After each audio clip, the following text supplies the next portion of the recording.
Thank you, Siddhi. Okay, so I repeat again that we started our course, which is the Introduction to Networks. And in this course, in the Introduction to Networks, we talked about a layered architecture. And that layer architecture consisting of the physical layer, data link layer, network layer, transport layer, and finally the application layer. We know already this. So we started digging from the physical layer. After completing this, we went to the data link layer. After finishing this, we went to the network layer. And we talked a lot about the network layer because we talked about the IP version 4, we talked about the IP version 6, and we talked about the ICMP yesterday as well. So with finishing after these topics, it seems natural that we should move to the transport layer. That's the reason today we are starting, which is layer number 4, which is the transport layer. So that makes sense that why we are on transport layer now. Then, ladies and gentlemen, we want to study the objectives of the transport layer. पहले तो ये important था ना कि transport layer क्यों पढ़ रहे हैं, वो तो हमने क्लियर कर लिया. फिर हम ट्रांसपोर्ट लेयर में क्या पढ़ना चाहते हैं. तो सबसे पहले हम ये देखना चाहते हैं कि what is the purpose of the transport layer in communication, in networking. What is the function of the transport layer in end-to-end communication? By end-to-end means आप अगर मिसाल के तौर पे if I take my example, so gentlemen, इस वक्त my laptop is connected to the Zoom. So at one end, the my end device is connected, and at the other end, another end device is connected, which is in my case Zoom server. So we have a end-to-end connection between me and the Zoom server. So this is called end-to-end communication. So we want to study what is the role of the transport layer in this end-to-end communication. First thing. Then, ladies and gentlemen, we will see that at the transport layer, there are two important protocols. One is TCP and the other one is UDP. TCP and UDP. So the TCP protocol, we will see the overview of the TCP protocol and the overview of the UDP protocol. That will become our second and third topic. After this, we will see that both TCP and UDP have the ports, logical ports. So we'll talk about these port numbers. Then, as we have already covered the TCP, at that time we have covered the TCP overview, we will look at the TCP communication process. And this TCP provides you reliability and flow control and many other features. Definitely when we study even the TCP overview, we will see the header of the TCP. So header shows us what functionalities it can provide. So among these, the two are reliability and flow control. And finally, we'll see if we know about the TCP communication, then what is about the UDP communication. So these are some of the objectives that we want to cover in this course, in this chapter, in this module. Is it clear to everyone? Online students, is it understandable for you? Larab, Mehran, Salman, Siddiq, Rashid Zada, Azan, Muzammil, and Umar Jalal.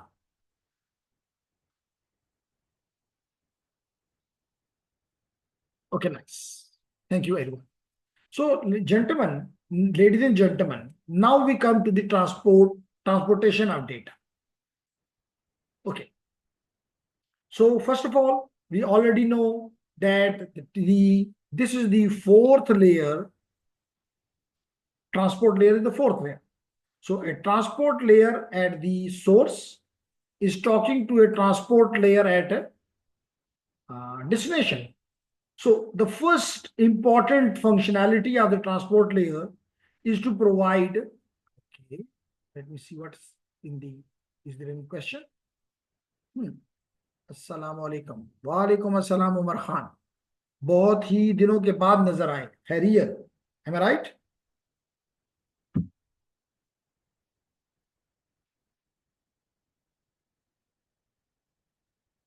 Okay, तो आगे बढ़ते हैं.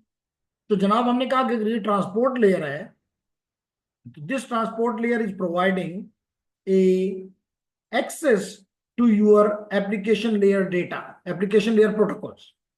जो आपके application layer के protocols हैं, जो कि हम इसके बाद पढ़ेंगे, लेकिन for your knowledge at least you should know. And let me see. Okay, nice. Then तो कल आप हमें नजर नहीं आया ना, इसलिए हमें लगा कि ये बहुत टाइम गुजर गया है, यदि छुट्टी ना किया करो. ओके, तो हमने कहा कि अब एप्लीकेशन लेयर पे कौन से प्रोटोकॉल्स हैं. मिसाल के तौर पे you know, probably know about HTTP, you know about the HTTPS, you know about the FTP, you know about the TFTP, you know about the SFTP, FTP, you know about the SMTP, you know about the SNMP, you know about the IMAP probably, you know about the POP, for example. So there are numerous application layer protocols. And these application layer protocols talk to the application, which is written by a developer like you, maybe like you. So the application is using these protocols, and then this protocol talks to the transport layer. And then this transport layer, after some processing, give its data to the lower layers, which is the network layer. So which means it takes data from the application layer and give data to the network layer. That is one way to explain. The second way to explain is that whatever is coming from the network, which means the physical layer, then the data link layer. So the data is coming from up to the physical layer, going to the data link layer, and then the data link layer give it to the network layer. Now here comes the job of the transport layer, that whatever the network layer gives, it is given to the transport layer, and then transport layer provided to the application layer protocols, and finally it reaches to the application. इसका मतलब ये हुआ कि इसका काम एक red वाला है और एक ब्लू वाला है. एक रेड वाला ये आपको नजर आ रहा है, और एक ब्लू में आपको नजर आ रहा है कि नहीं, ये एप्लीकेशन को, या तो ये एप्लीकेशन लेयर प्रोटोकॉल को सर्व करता है, या ये जो नेटवर्क लेयर से जो चीज आई हुई है उसको सर्विस प्रोवाइड करता है. तो that is the one of the job of the transport layer. इसके अलावा आप ये भी कह सकते हैं कि जो कुछ एप्लीकेशन लेयर प्रोटोकॉल देता है ट्रांसपोर्ट लेयर को, तो ट्रांसपोर्ट लेयर उसके साथ अपना हेडर लगा देता है, and that phenomena is called encapsulation. तो इसका इनकैप्सुलेशन भी एक फंक्शन हो गया. तो यही वो कह रहा है कि the transport layer is responsible for logical communication between the applications running on different host. यानी कि ये जो एप्लीकेशन आपके नेटवर्क में मौजूद है, आपके कंप्यूटर में मौजूद है, using the protocols, this layer, transport layer, is providing service to, in other words, you can say, to the applications that are available on your computer, on your machine. Similarly, अगर हम opposite देखें, यानी blue line देखें, तो हम कहते हैं the link between the application layer and the lower layers that are responsible for the network transmission. यानी ये वो रेड वाली बात ही कर रहा है कि इस लेयर का, इस ट्रांसपोर्ट लेयर का फंक्शन ये है कि जो भी आपकी एप्लीकेशन मांगती है, ये वो चीज नेटवर्क से करवाने में मददगार है. कुछ बात समझ आ रही? ओके. अब देखते हैं कि जनाब नेटवर्क लेयर की क्या क्या रिस्पॉन्सिबिलिटी है. तो कुछ तो आपको यहां समझ आ जाएगा, लेकिन सही समझ आपको उस वक्त आती है जब आप इसका हेडर पढ़ लेंगे. किसका?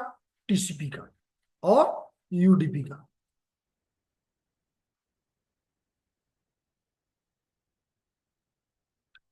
ओके जेंटलमैन, पहला क्या चीज है आप देखेंगे कि होता है, आई होप कि यू नो, बल्कि अगर मैं अगली स्लाइड से ये चीज दिखा दूं तो फिर मैं वापस आ जाऊं इस स्लाइड पे. अब देखिए, लेट करें कि ये कोई शख्स कोई अपलोड कर रहा है या डाउनलोड कर रहा है, तो इट इज यूजिंग FTP. इसी तरह कोई शख्स वेब के साथ वही उसी वक्त साइमल्टेनियसली भी हो सकता है, वेब के साथ भी कर रहा है, कुछ अपलोड डाउनलोड भी कर रहा है, कहीं ईमेल भी भेज रहा है. इसी तरह अपने URLs को ट्रांसलेट भी करवा रहा है, रिजॉल्व भी करवा रहा है। तो आप देख सकते हैं कि एक ही वक्त में ही मल्टीपल एप्लीकेशंस बात कर रही हैं ट्रांसपोर्ट लेयर के साथ। इसका मतलब है कि ये हर एक और जो जो डेटा ऊपर से आ रहा है ये सबको इकट्ठा करके आपके एक ही आईपी के हवाले करना है। इसी तरह जब डेटा नीचे से आता है, मैं कलर चेंज कर देता हूं, डेटा नीचे से आता है आईपी के पास, तो आईपी ट्रांसपोर्ट लेयर के हवाले करता है, और ट्रांसपोर्ट लेयर उसको अलग अलग जिस जिस एप्लीकेशन का वो डेटा होता है उसको प्रोवाइड कर देता है। तो यूं इसका मतलब है आप ये कह सकते हैं कि जो डिफरेंट कन्वर्जेशन हो रही हैं ये उनको इसका इस लेयर को मुकम्मल पता है। अदरवाइज तो फिर ये होगा, अगर पता नहीं है तो फिर तो हो सकता है एफटीपी का डेटा एचटीटीपी को जा रहा हो, एचटीपी वाला डेटा एसएमटीपी को जा रहा हो, एसएमटी का डेटा जो है वो डीएनएस को जा रहा हो। तो ये तो बड़ा गार्बेज वाला मसला है। इसमें से एसएमटीपी में क्या है, ईमेल। इसका मतलब ईमेल का डेटा जो है वो डीएनएस के पास जा रहा है कि रिजॉल्व करो, भाई उसका तो ये काम नहीं है। डीएनएस का डेटा जो है वो वेब को जा रहा है, ये भी अलाउड नहीं है, ये भी ठीक नहीं है। इसका मतलब है कि ट्रांसपोर्ट लेयर को सब जितनी भी एप्लीकेशन रन कर रही हैं उनके हर इंफॉर्मेशन का पता है, अदरवाइज ये कर ही नहीं सकता। क्यों सलमान? तो जनाब यही बात ये यहां पे कर रहा है कि जनाब ट्रैकिंग इंडिविजुअल कन्वर्सेशन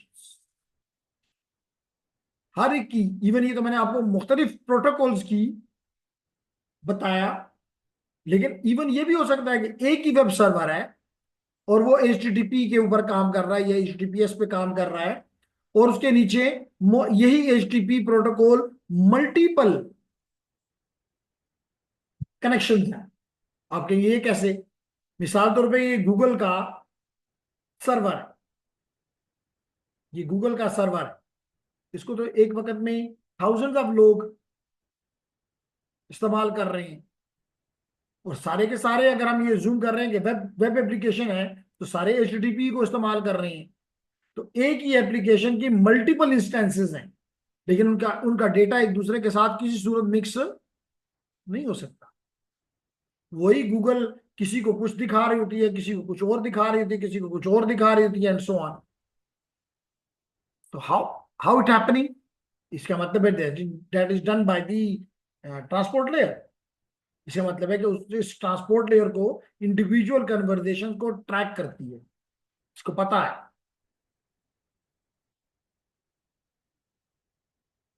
क्या ख्याल है? Is it clear? Siddiq, Umar Khan, Rashidzada, Samiullah.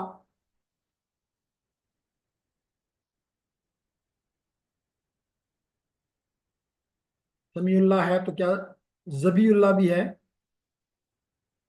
Okay nice, शाबाश। तो दूसरा क्या? ओके,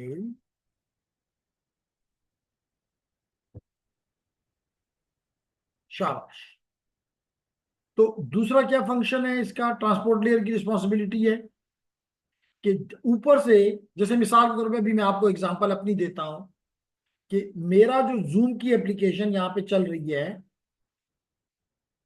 ये जूम की एप्लीकेशन इस वक्त मेरी ऑडियो भी पकड़ रही है, मेरी वीडियो भी पकड़ रही है, और जो मैं लिख रहा हूं डेटा वो भी पकड़ रही है। एग्रीड? अब ये जितना भी डेटा एक खास टाइम में पकड़ती है उसको ये ट्रांसपोर्ट लेयर के हवाले कर देती है। ये नहीं कर रही कि भाई मेरी क्लास मिसाल के तौर पे 2 बजे से लेके 5 बजे तक है, 3 घंटे का डेटा पहले इकट्ठा करे और फिर जूम को दे के जी ये लो।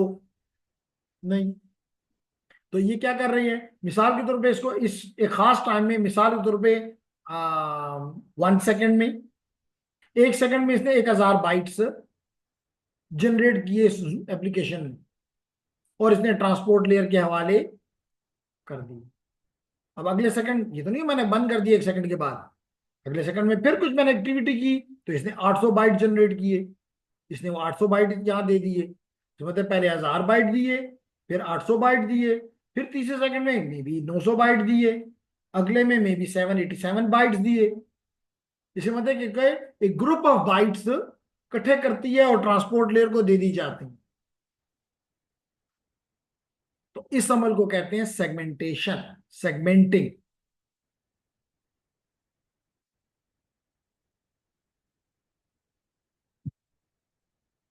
इसको क्या कहते हैं?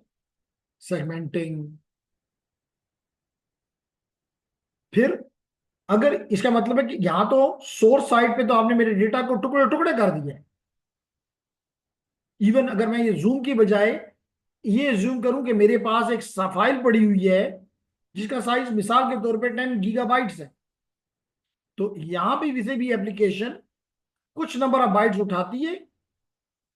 जैसे मैंने अभी कहा, मिसाल के तौर पे 1000 बाइट उठाती है, ट्रांसपोर्ट लेयर को दे देती है। फिर उसके बाद उसमें से और 800 बाइट उठाती है, फिर उसमें से और 900 बाइट उठाती है, फिर उसमें से और 1200 बाइट उठाती है, और यूं कर करके इसको दे रही होती है।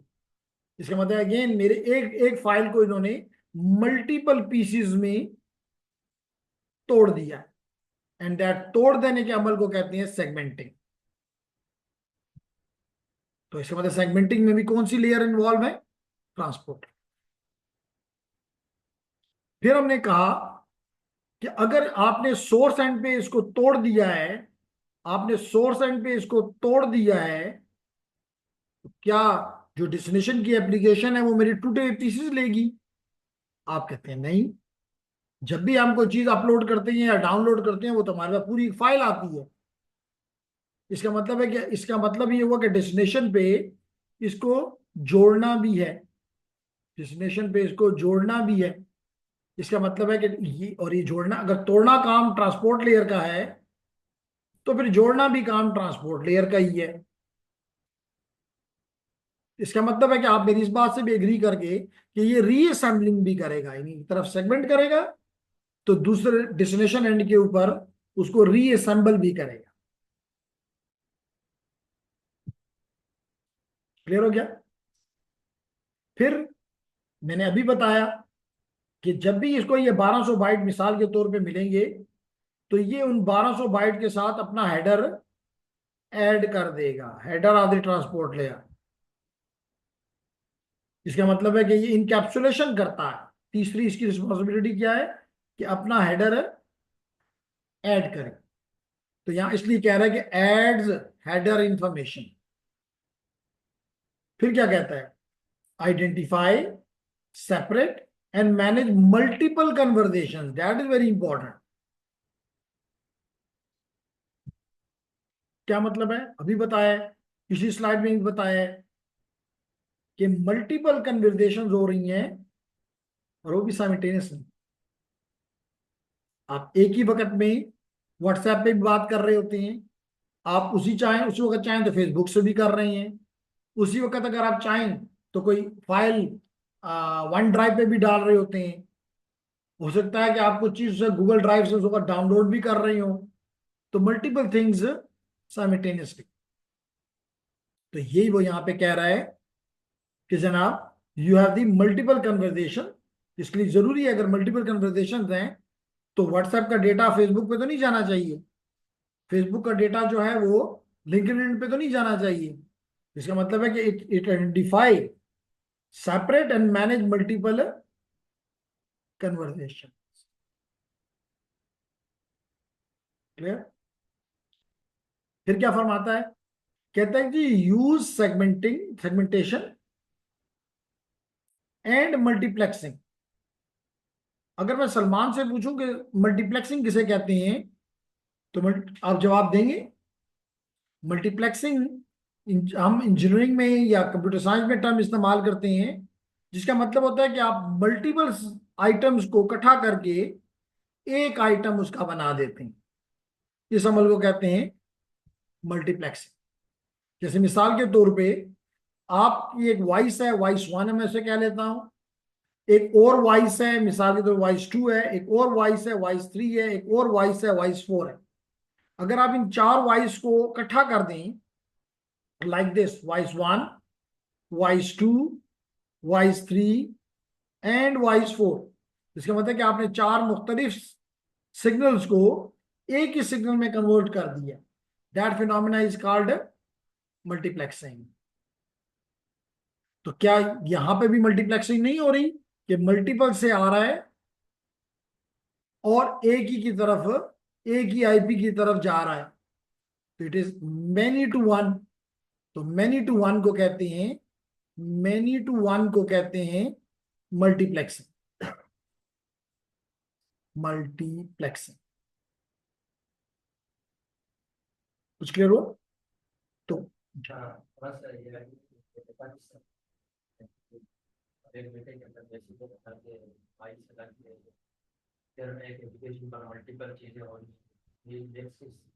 जी, क्वेश्चन ये पूछा गया कि जी ये बताएं कि कैसे सेपरेट करता है, जो यहाँ पे प्रीवियस स्लाइड पे लिखा हुआ है कि ये मल्टीपल कन्वर्सेशंस को आइडेंटिफाई करता है, उनको अलग अलग रखता है और उनको मैनेज करता है। इसका क्या मतलब है? तो इसका मतलब ये है कि जब आप थोड़ा सा पढ़ लेंगे तो हम आपको बताएंगे जेंटलमैन कि आपकी ट्रांसपोर्ट लेयर पे एक लॉजिकल एड्रेस है जिसको कहते हैं पोर्ट नंबर। तो अगर ये आपकी ट्रांसपोर्ट लेयर है और ये आपकी एप्लीकेशन लेयर है, तो आपकी ट्रांसपोर्ट लेयर एक खास पोर्ट पे एक खास एप्लीकेशन से बात करती है। जैसे मिसाल के तौर पे अगर आप HTTP से बात करना चाहते हैं, HTTP यूज करना चाहते हैं प्रोटोकॉल, तो आप पोर्ट नंबर 80 पे ये प्रोटोकॉल सुन रहा होता है, पोर्ट नंबर 80 पे। इसी तरह अगर आप HTTPS पे कर रहे हैं तो ये पोर्ट नंबर 443 पे सुन रहा होता है। इसी तरह अगर आप FTP पे बात कर रहे हैं तो ये पोर्ट नंबर 20 और 21 पे सुन रहा होता है। इसी तरह अगर आप SSH को यूज कर रहे हैं तो ये पोर्ट नंबर 22 पे सुन रहा होता है। तो हर एक की, इससे ये पता चला कि हर एक की अपनी अपनी पोर्ट है। तो मिसाल के तौर पे अगर मैं ये कह दूं कि ये पोर्ट नंबर 80 है और ये HTTP है, अगर मैं ये कह दूं कि ये जो है ये पोर्ट नंबर 443 है और इसके पीछे HTTPS है, अगर मैं कहूं कि जनाब ये पोर्ट नंबर 20 है या 21 है, 20 है चलें, और इसके पीछे FTP है, तो अब जो भी डेटा आएगा आपकी मशीन जिसका एक IP है उसके ऊपर लिखा होगा कि इसका सोर्स का IP क्या है और इसकी डेस्टिनेशन का IP क्या है। तो अगर हमें पता है, सॉरी ये तो हो गया सोर्स डेस्टिनेशन, ये साथ ही लिखा होगा कि सोर्स की पोर्ट क्या है और डेस्टिनेशन की पोर्ट क्या है। तो मिसाल के तौर पे यहाँ पे एक पैकेट पहुंचा जिसका IP जो था वो लेट करें 192.168.1.1 था, जो कि इसी मशीन का IP है, मेरी मशीन का IP है, ज्यूम कर लेते हैं। और साथ लिखा हुआ है कि डेस्टिनेशन का पोर्ट जो है वो है पोर्ट नंबर 20। तो अब ट्रांसपोर्ट लेयर के बड़ा लिया, आसान हो गया। तो वो उसको नेटवर्क लेयर में तो बता दिया कि हाँ जी ये 192.168.1.1 है, तो यहां तक तो इस डेस्टिनेशन IP ने काम कर दिया। अब अगला स्टेप क्या होगा, वो देखेगा कि ट्रांसपोर्ट लेयर देखेगा कि इसका पोर्ट क्या है, तो पता चला कि पोर्ट लिखा है 20, तो ट्रांसपोर्ट लेयर इसको 20 पोर्ट नंबर पे गिरा देगा। और 20 पोर्ट के पीछे कौन सुन रहा है? FTP। तो यूं आपकी जो अपलोडिंग या डाउनलोडिंग का फंक्शनैलिटी है वो FTP डील कर लेगा। इसी तरह मिसाल के तौर पे एक और फ्लो हो रहा है, वो भी 1.1 की डेस्टिनेशन के लिए है, लेकिन इसके पीछे लिखा हुआ है पोर्ट नंबर 25। अब पोर्ट नंबर 25 जो है, पोर्ट नंबर 25 आपकी ईमेल के लिए है। इसका मतलब इसके पीछे ईमेल की एप्लीकेशन पड़ी हुई है, SMT प्रोटोकॉल, और उसके पीछे ईमेल की एप्लीकेशन, जैसे मिसाल तो पे आउटलुक। तो अब आपके 1.1 पे आया, उसने कहा हाँ ये तो बिल्कुल ठीक है, मेरा ही IP है, इसलिए उसने ऊपर की लेयर को दे दिया, यानी ट्रांसपोर्ट लेयर को दे दिया। ट्रांसपोर्ट लेयर ने देखा कि डेस्टिनेशन की पोर्ट क्या है, पता चला 25 है। इसने देखा मेरी 25 पोर्ट कौन सी है, ये है, इसने इस पे ये डेटा ड्रॉप कर दिया, दे दिया। और उसके पीछे कौन सा प्रोटोकॉल था? SMTP। उसने उसको प्रोसेस कर दिया। तो यूं हर एक की ट्रैफिक जो होती है वो इजिली सेपरेट हो जाती है। अब भी निकले जी ऑनलाइन स्टूडेंट्स। अब्दुल मुईज काफी रेगुलर होता है, लेकिन आज मेहरान का दोस्त मुईज नजर नहीं आ रहा। अजान आपको कुछ समझ आ रही है? और समी का दोस्त जबी भी नजर नहीं आ रहा।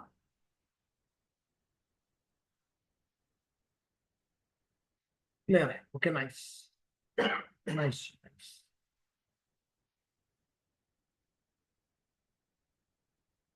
क्लियर, फाइन जी, आगे चलते हैं।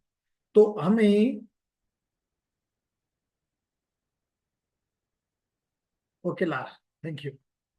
ओके, तो हम आगे बढ़ते हैं जी। तो हमने कहा कि अपनी स्लाइड में कि क्या क्या होता है। आपने कहा कि जी किस तरह ये मल्टीपल एप्लीकेशंस को, मल्टीपल कन्वर्सेशंस को आइडेंटिफाई करती है। तो identify the multiple conversation with its port numbers, and then port number के मुताबिक it is separated, it is filtered, और अकॉर्डिंगली इट इज मैनेज्ड। अब क्लियर हो गया? और इसी तरह क्योंकि मल्टीपल पोर्ट से आता है डेटा, और आप उसको इकट्ठा करके एक ही आईपी के हवाले कर देते हो, and that phenomena is called multiplexing. इसी तरह एक आईपी से आता है, आईपी तो एक है, एक ही इंटरफेस का एक ही आईपी है, तो उस पर आता है और ये उसको आगे फिर जुदा जुदा कर देता है। वेब का डेटा वेब को दे देता है, फाइल ट्रांसफर का फाइल ट्रांसफर को दे देता है, ईमेल का ईमेल को दे देता है, डीएनएस का डीएनएस को दे देता है, डीएचसीपी का डीएचसीपी को दे देता है। तो इन्हें उसके अलग अलग कर दिया। इस अलग अलग को क्या कहते हैं?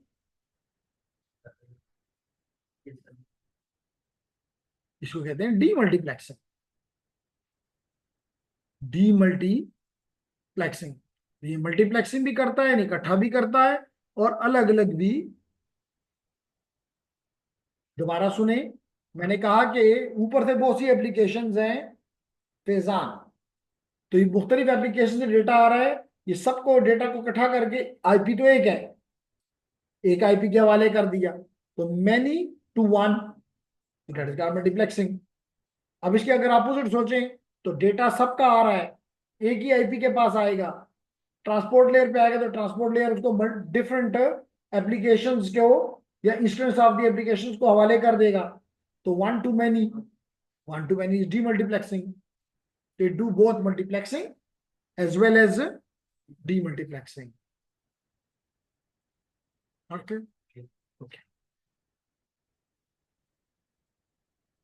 और यही बात यहाँ पे बताई गई है कि जी IP does not specify how the delivery और transportation of packet take place. IP का ये काम नहीं। आईपी का काम क्या है? हमने पढ़ा है, एड्रेस देना, राउटिंग करवाना। आईपी का ये काम नहीं है कि वो ये स्पेसिफाई करे कि how the delivery of the packet take place. फिर क्या कहते हैं? Transport layer protocols. कौन कौन से प्रोटोकॉल्स हैं? मैंने बताया अभी आपको कि या तो टीसीपी है या यूडीपी। तो ये कहते हैं कि transport layer protocol specify how to transfer messages between host and are responsible for managing reliable reliable conversation. Reliable का यहां मतलब क्या होगा? मतलब होगा गारंटीड डिलीवरी। यहां रिलायबल का क्या मतलब होगा? Guaranteed delivery. यानी कि जो डेटा सोर्स ने भेजा है, नेटवर्क इंश्योर करेगा कि वो डेटा हर हाल में डेस्टिनेशन के पास पहुंचे।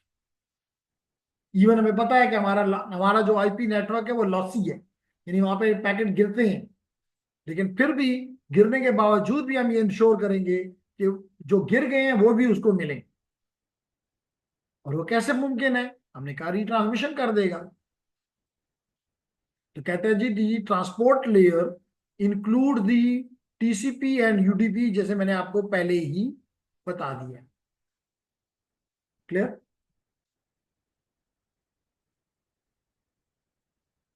ओके। ओके, तो हमने कहा कि जी टीसीपी प्रोवाइड्स रिलायबल रिलायबिलिटी और रिलायबिलिटी का मतलब मैंने क्या बताया? Guaranteed, guaranteed delivery.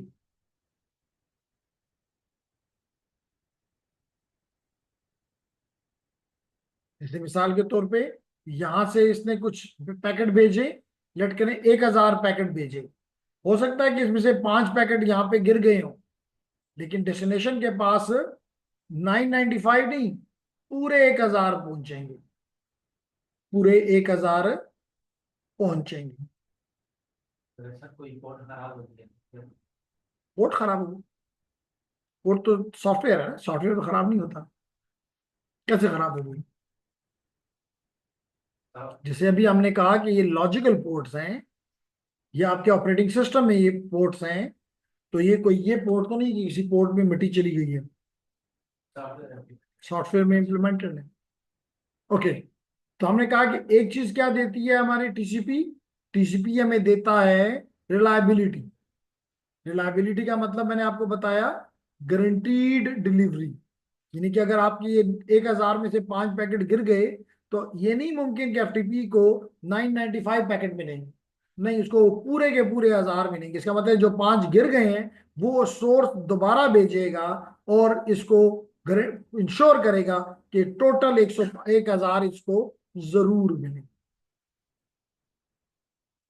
तो ये हो गया पहली बात, क्या? गारंटीड डिलीवरी, यानी कि रिलायबिलिटी। दूसरी चीज, दूसरी चीज है फ्लो कंट्रोल। देखिए मैंने आपको पहले बताया है कि जब आपको हेडर पढ़ाऊंगा तो फिर और भी चीजें आपकी समझ में आ जाएंगी। अब लेकिन यहां पे पहला मेरा काम ये है कि फ्लो कंट्रोल कहते किसे? हाल तो कि 1 मिनट से कम है, लेकिन कोई बात नहीं, हम खुद ही इस सेशन को क्लोज कर देते हैं। ओके, तो हम बात कर रहे थे ladies and gentleman, okay, recording progress में, फ्लो कंट्रोल। फ्लो कंट्रोल का क्या मतलब है, यू नीड टू अंडरस्टैंड। तो मैं एग्जांपल आप उसको, बल्कि आप जो फिजिकल वाले हैं उनके लिए तो बहुत ही इजी एग्जांपल अभी दे देता हूं, और जो ऑनलाइन वाले हैं वो रिज्यूम करें, तो मैं ये जो कह रहा हूँ, तो मैं अपना रिमोट लेकर आता हूँ।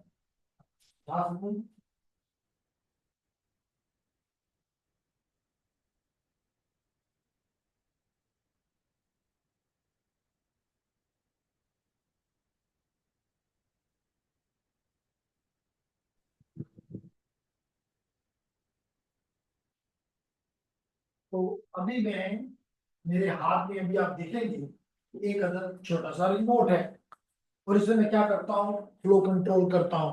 किस चीज का? अभी क्लियर हो जाता है। तो लेडीज एंड जेंटलमैन, आप देख सकते हैं स्क्रीन पे कि ये मेरे हाथ में एक अदद रिमोट है, और ये ऊपर पंखा लगा हुआ। अब अगर मैं अपने फिजिकल स्टूडेंट से पूछूं कि इस पंखे में इस वक्त कितनी करंट फ्लो कर रही है, तो मेरे ऑन फिजिकल स्टूडेंट, क्योंकि वो देख रहे हैं, वो कहेंगे जी पंखा बंद है तो लाजमी तो मैं करंट नहीं फ्लो कर रही। बात समझ में आ गई? अब अगर मैं इसको लो पे लेकर जाता हूं, देखो ये आहिस्ता से चल पड़ा, इसका मतलब कुछ करंट बाहर से इस पंखे की तरफ आना शुरू हो गई, जिसकी वजह से पंखा चलना शुरू हो गया। अब क्या हुआ, जब ये चल रहा है, ये थोड़ा तेज हो गया है, इसकी वजह ज्यादा करंट वहां से आ रही है और इस पंखे को मिल रही है। इसी तरह मैं इसको दोबारा और तेज करता हूं, ये और तेज हो गया। आवाज से आपको फील हो रहा होगा कि ये और तेज हो गया। इससे मतलब क्या हुआ कि ये पंखा पहले 0 करंट ले रहा था, फिर हो सकता है 0.5 एम्पियर ले रहा हो, फिर हो सकता है 0.8 एम्पियर ले रहा हो, यानी कि इसकी करंट बढ़ती जा रही है। तो और हो सकता है जब मैंने इसका मूविंग शुरू करा दी तो इसकी और भी ज्यादा करंट लेना शुरू कर दिया। तो इसका मतलब है कि what I am controlling at that time through this device, the flow of electrons to this fan. इसका मतलब I am controlling the flow of electrons to this through this small device which is the remote, which is the remote। इसी तरह मैं अगर आपको एक और example दूं, बाबर जलाल, कि आपने देखा होगा कि आपके घर में जगह जगह पे लगे होते हैं, पानी पानी का सप्लाई है। लेकिन मजे की बात कि अभी 13 लोग थे, माशाल्लाह अभी बढ़ने की बजाय कम हो गए और सिर्फ 8 रह गए। That is very bad. चले 11 हो गए। तो हम बात कर रहे थे कि आपके घर में जगह जगह पे पानी के लिए कुछ सिस्टम है। मिसाल के तौर पे आपका किचन है, आपके वॉशरूम्स हैं, तो वहां पे हर जगह पे आपने टैब लगाई हुई है। अगर मैं पूछूंगी ये टैब क्यों लगाई है, तो आप कहते हैं जी कभी मुझे पानी, रात को मैं सोया होता हूँ, पानी की जरूरत नहीं होती, तो टैंक से जो पानी आता है मैं उसको रोक देता हूँ कि पानी मत आओ। इसी तरह जब मुझे थोड़ा पानी चाहिए होता है तो मैं थोड़ा सा उसको मूव करता हूँ तो थोड़ा सा पानी आना शुरू हो जाता है। जब मैं उसको फुल खोल देता हूँ तो तेज पानी आ जाता है। इसका मतलब कि through this tap you are controlling the flow of water from the tank to the tap. This is again flow control. इसी तरह मैं आपको तीसरी एग्जांपल दूं कि जो लोग कुकिंग वगैरह में इन्वॉल्व होते हैं, तो वो बर्नर के ऊपर साथ, यानी गैस के बर्नर के साथ जब खड़े होते हैं तो कभी तो बिल्कुल गैस नहीं आ रही, कभी आप थोड़ा सा खोल देते हैं तो थोड़ी सी गैस आना शुरू हो जाती है, आप बटन को और प्रेस कर देते हैं तो और ज्यादा गैस आना शुरू हो जाती है। अब इस सारी कहानी से क्या पता चला कि through this button you are controlling the flow of the gas from the source to your burner. तो again you are what, you are controlling the flow of gas. This is flow control. अब सवाल हमारा यहाँ पे ये है कि ये फ्लो कंट्रोल का तल्लक, हम जो 3 एग्जांपल दिए हैं, हमारे इस प्रोसेस के साथ, हमारे इस नेटवर्क के साथ इस फ्लो कंट्रोल का क्या तल्लक है। तो जनाब इसका तल्लक ये है कि अगर अगर हम एज्यूम कर लें कि ये मेरी मेरी डिवाइस है, लैपटॉप 1, और ये लेट करें मेरे सर्वर का पीसी है, सर्वर का वर्क स्टेशन। अब होता क्या है, होता यह है कि अगर ये सर्वर फारग है तो इसको कहता है ज्यादा ज्यादा बिट, ज्यादा ज्यादा डेटा भेजो। अब अगर ये थोड़ा सा बिजी हो गया है सर्वर, तो इसको क्या कहेगा, थोड़ा स्लो हो जाओ, मैं बिजी हो गया हूँ। बिजी से मुराद मेरे पास ज्यादा प्रोसेसेस हो गए हैं। मेरी क्या क्या चीजें इसको बिजी बना सकती हैं, अभी देख लेते हैं। अभी हम यहाँ करते हैं ऑल्ट कंट्रोल डेल और टास्क मैनेजर में चले जाते हैं। तो आप अभी देखेंगे कि इस वक्त मेरी 9 एप्लीकेशंस खुली हुई हैं। 9 एप्लीकेशन में किसी में 20 प्रोसेस है, किसी में 3 है, किसी में 2 है, वगैरह वगैरह। इसी तरह कुछ बैकग्राउंड में भी 112 प्रोसेसेस हैं। इसके अलावा कुछ विंडोज के प्रोसेसेस भी हैं जो कि आपको अभी नजर आ जाएंगे। ये देखते हैं वो कितने हैं। ये जनाब वो भी 98 हैं। तो अगर मिसाल तो पे 98 से लेट करो 500 हो जाते हैं, तो ये अपने डेस्टिनेशन को समझे बिजी हो गया, क्योंकि अगर 98 से 200 हो जाते हैं तो 47 जो मेरी पर्सनल मेमोरी इस्तेमाल हो रही है, हो सकता है वो 98% पे चली जाए। मेरा सीपीयू जो अभी 15% है, 18% इस्तेमाल हो रहा है, 20% अप्रोक्सीमेटली हो रहा है, हो सकता है ये 90% पे चला जाए, 80% पे चला जाए। तो लाजमी तौर पे अब आप समझते हो कि ये क्या करेगा, ये अपनी डेस्टिनेशन को कहेगा थोड़ा स्लो, सॉरी सोर्स को कहेगा थोड़ा स्लो हो जाए, कम बाइट्स भेजो, कम बाइट्स भेजो। अगर ये और भी बिजी हो जाए तो इसको हो सकता है कहेगा जी बिल्कुल ही और ही कम कर दो। तो what is being controlled by this machine server, the flow of bytes, the flow of, controlling the flow of bits और बाइट्स, जो मर्जी कहते हो, controlling, controlling, and that phenomenon is called flow controlling.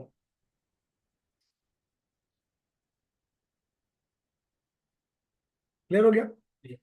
तो ये कह रहा है कि टीसीपी, और भी हम देखेंगे फंक्शन इसके हैं, लेकिन ये अभी बता रहा है कि 2 बड़े इंपॉर्टेंट फंक्शन टीसीपी करता है, ट्रांसमिशन कंट्रोल प्रोटोकॉल करता है। वो है रिलायबिलिटी और फ्लो कंट्रोल, जो कि आप देखेंगे यूडीपी नहीं करता, यूडीपी नहीं करता। क्लियर होगी मेरी बात।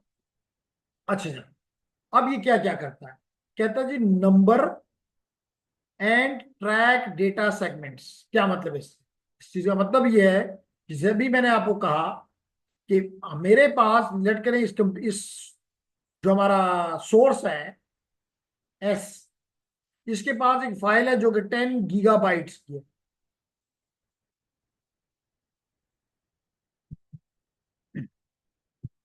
तो लेडीज एंड जेंटलमैन, इस 10 गीगाबाइट्स की फाइल को लाजमी तौर पे इसने टुकड़ों में डिवाइड किया, जिसको हम कहते हैं सेगमेंट्स। क्या कहते हैं? सेगमेंट्स में तोड़ दिया।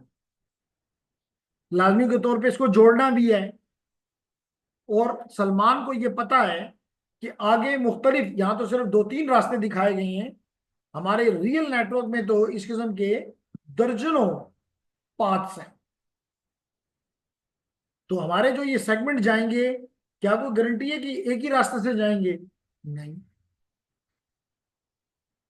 जैसे मिसाल के तौर पे अगर मैं अपने स्टूडेंट्स को कहूं, आज तो नंबर बड़ा कम है, लेकिन अगर मैं ज्यूम करूं कि यहाँ पे 15 स्टूडेंट बैठे हुए हैं और उनको मैं ये टास्क दे दूं कि जनाब आपने कैंट में जाके मेरे लिए कोई कोई आइटम लेकर आना है, कोई बुक लेकर आनी है, चले,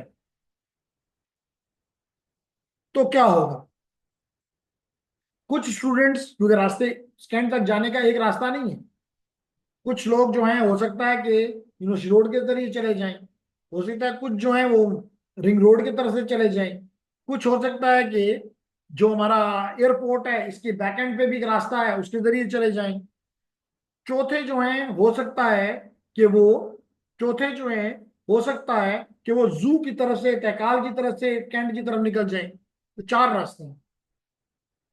तो बड़ा अच्छी, इससे आप बड़े आराम से समझ सकते हैं कि इससे बड़े आराम से आप समझ सकते हैं कि हो सकता है जो सबसे पहले पैकेट मैंने भेजा हो, सबसे पहले सेगमेंट में जो मैंने भेजा है, वो हो सकता है कि दरमियान में पहुंचे। जो सबसे आखिर में भेजा है हो सकता है वो सबसे पहले पहुंच जाए। इसका मतलब ये है कि, और अगर इनको जोड़ते वक्त डेस्टिनेशन पे ऑर्डर में अपना जो जिस जिस तरह तोड़े गए और भेजे गए, अगर उसी ऑर्डर में आप जोड़ नहीं रहे तो ये तो गार्बेज बन जाएगा। कैसे? मिसाल के तौर पे हम इसकी एग्जांपल लेते हैं।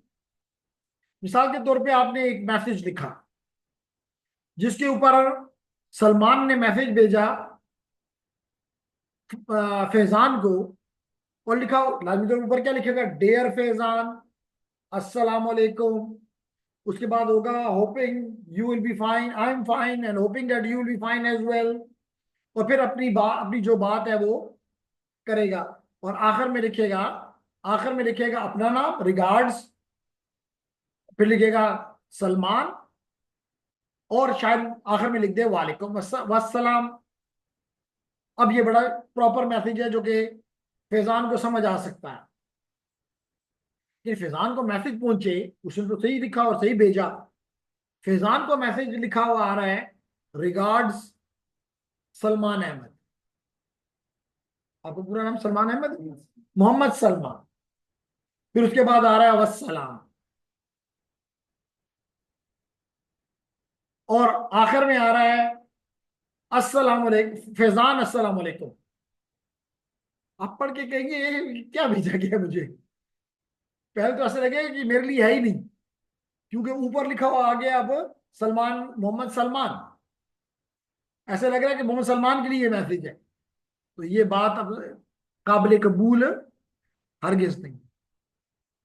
इसलिए आपको इन तमाम जिस जू जू आप इनको तोड़ेंगे, इनके ऊपर नंबर्स लगाएंगे, इनके ऊपर नंबर्स लगाएं, ताकि इस अगर ये मिसाल तो पे आपने इधर से 1 2 3 4 भेजा, 1 2 3 4 5 भेजा, और डेस्टिनेशन मशीन पे जब ये पहुंचा तो वहां पे सबसे पहले मिसाल तो पे 3 पहुंच गया, फिर उसके बाद 5 पहुंच गया, फिर उसके बाद 2 पहुंच गया, फिर उसके बाद 1 आ गया, और उसके बाद 4 आ गया।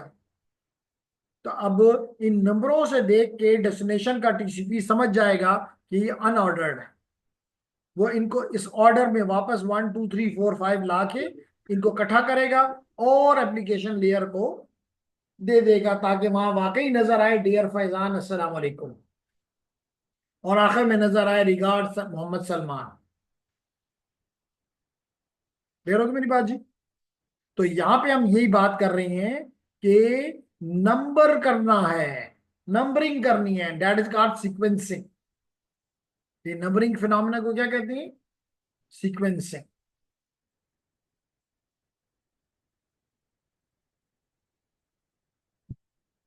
ओके, अगर ये है आपका नंबरिंग, इसी नंबरिंग से हम क्या करते हैं, हम ट्रैक करते हैं डेटा सेगमेंट्स को। क्या मतलब है? मतलब ये है कि आपने भेजा यहां से 1 2 3 4, लेकिन पहुंचते वक्त वहां पे मिल गया है 1 2 4 5। क्या पहुंचा है? जैसे आपको नजर आ रहा है 1 2 फिर 4 है और 5 है।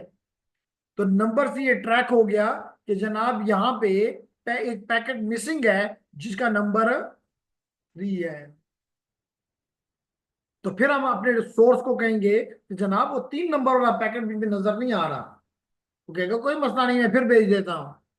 तो आप उस 3 को उसकी प्रॉपर जगह पे लगा देंगे तो मैसेज में कोई फर्क हरगिज नहीं आएगा। तो इसलिए हम कहते हैं कि ये नंबरिंग से ऑर्डरिंग भी हो जाती है, और अगर कोई पैकेट मिस हो जाए तो वो उसको मांगा भी जा सकता है। इसका मतलब है कि हमें डेटा सेगमेंट को इस नंबरिंग की वजह से ट्रैक करते हैं। Is it clear? Ladies and gentlemen, do you have any question? Online students?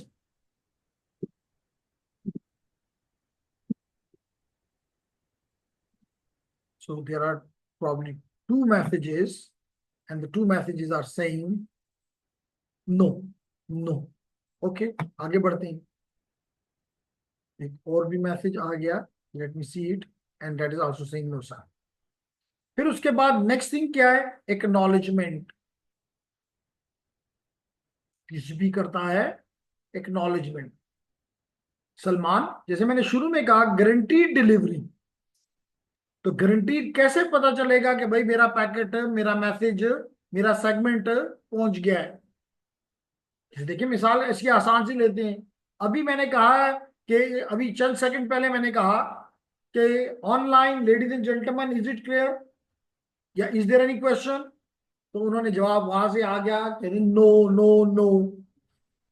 What was this is an acknowledgement कि whatever I am teaching, whatever I want to make you understand, that is satisfactorily done.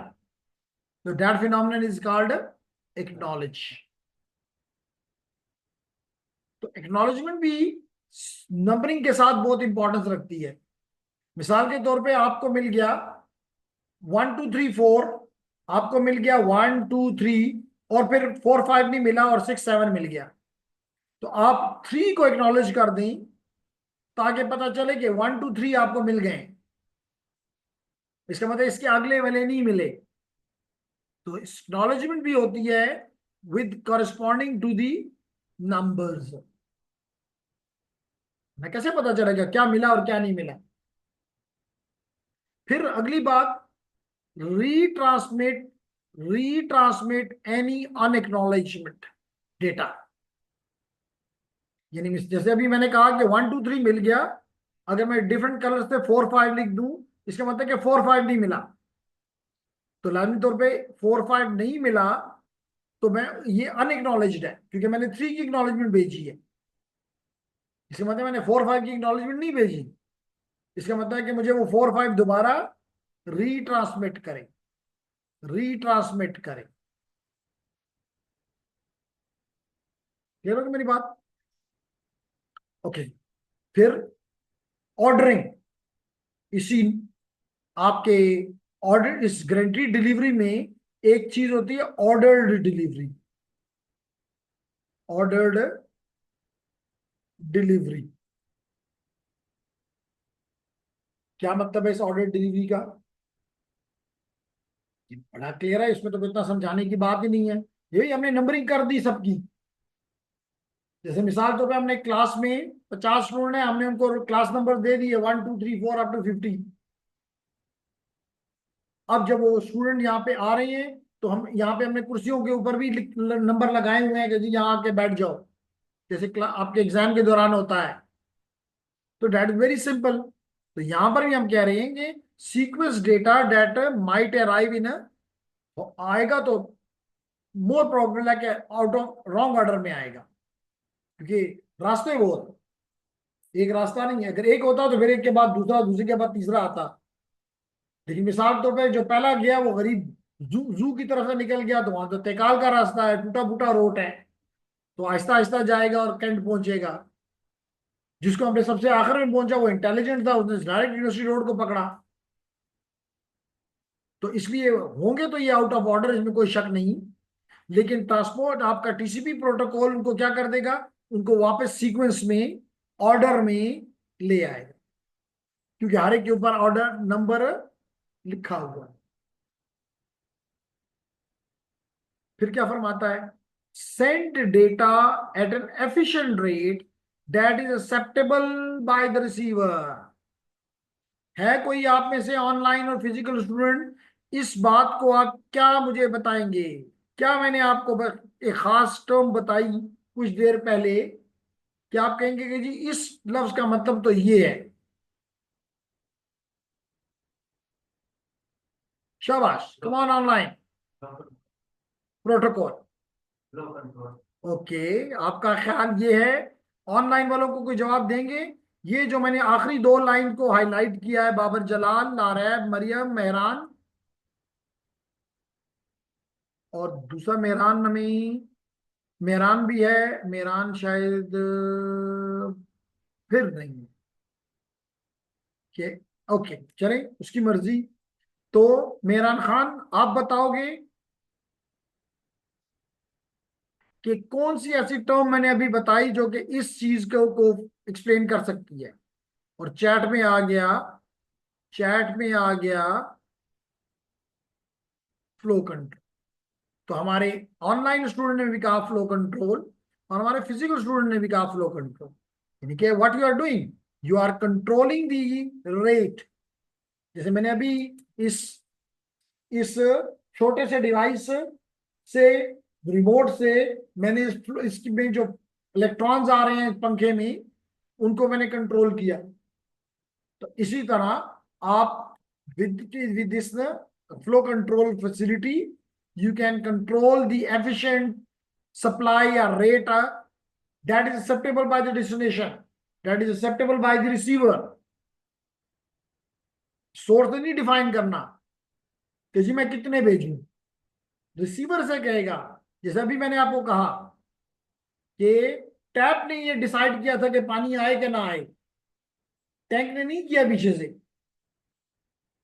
उसके पास तो पानी पड़ा हुआ है। आपने tap को बंद किया होता तो सारी रात सोए रहे, पानी का एक कतरा भी नहीं कम हुआ। This is called flow control. Okay, इसके मुकाबले में जो आपका यूडीपी है वो क्या करता है, ये देख लेते हैं जी। एक चीज और भी बताता चलूं कि जो हमारा भी हम बात कर रहे थे about the TCP, transmission control protocol, TCP जिसका transmission control protocol, this protocol is called connection oriented. Connection oriented क्या मतलब है इस कनेक्शन ओरिएंटेड का? कनेक्शन ओरिएंटेड का मतलब ये है सलमान, कि जब भी बात से बिल्कुल अनटच है,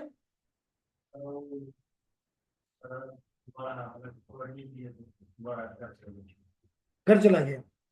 अच्छा, क्लासे में नहीं लेता वो, तो यहाँ स्टूडेंट भी है ना। घर कहाँ है?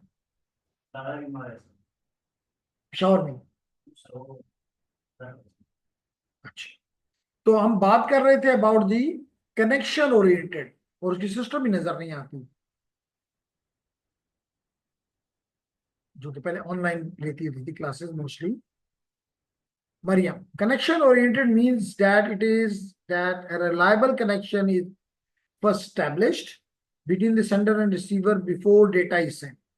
तो अच्छी बात है मरियम कि अल्दो अगर रिलायबल का टर्म अभी मैं ना भी इस्तेमाल करूं तो डेफिनेशन इज फाइन।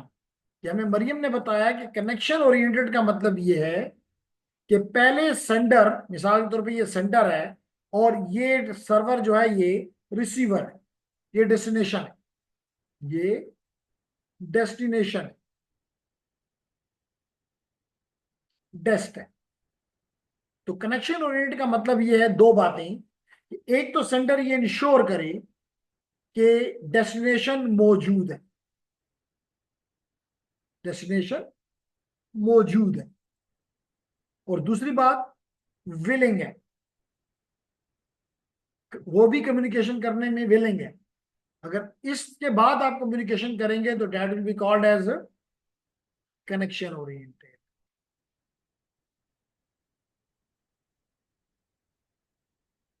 इसके मुकाबले में अगर मैं आपको पोस्टल सर्विस की मिसाल दूं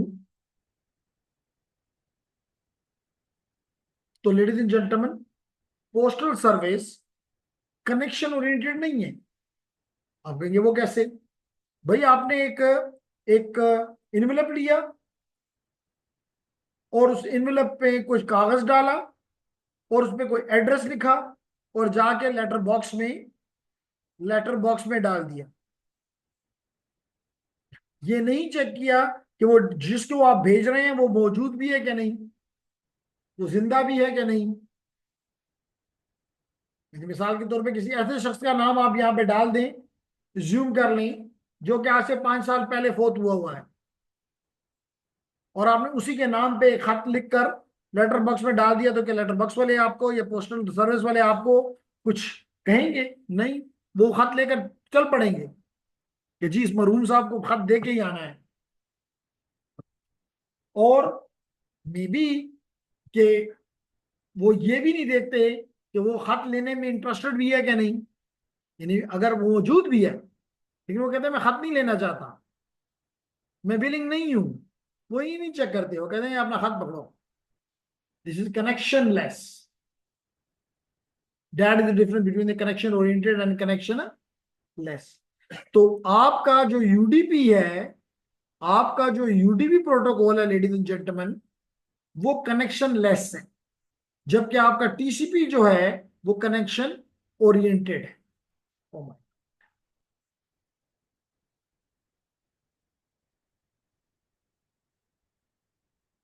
थोड़ा सा वेट करेंगे, शायद बाहर तेज हवा चलना आंधी वगैरह आ गई है, जिसकी वजह से वापडा ने पहले से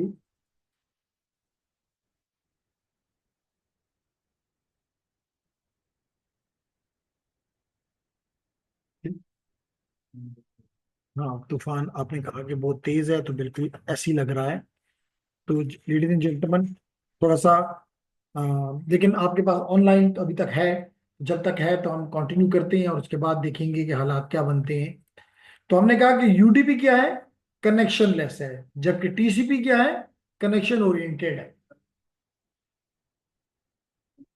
ओके ओके। क्वेश्चन आपने कि ऑनलाइन के लिए कनेक्टिविटी के लिए नेट चाहिए, तो हमने आपको कहा कि नेट आप इस्तेमाल करें।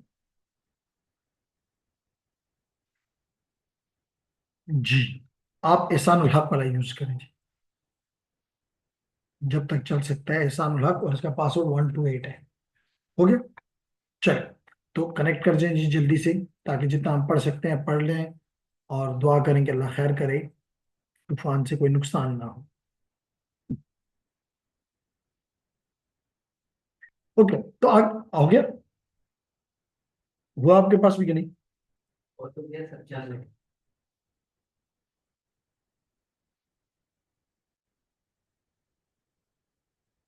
कनेक्ट तो 2 लोग मुझसे हो गए हैं।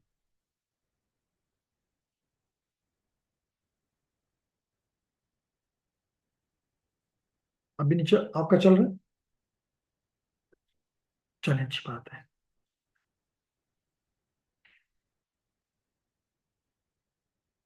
अच्छा चलो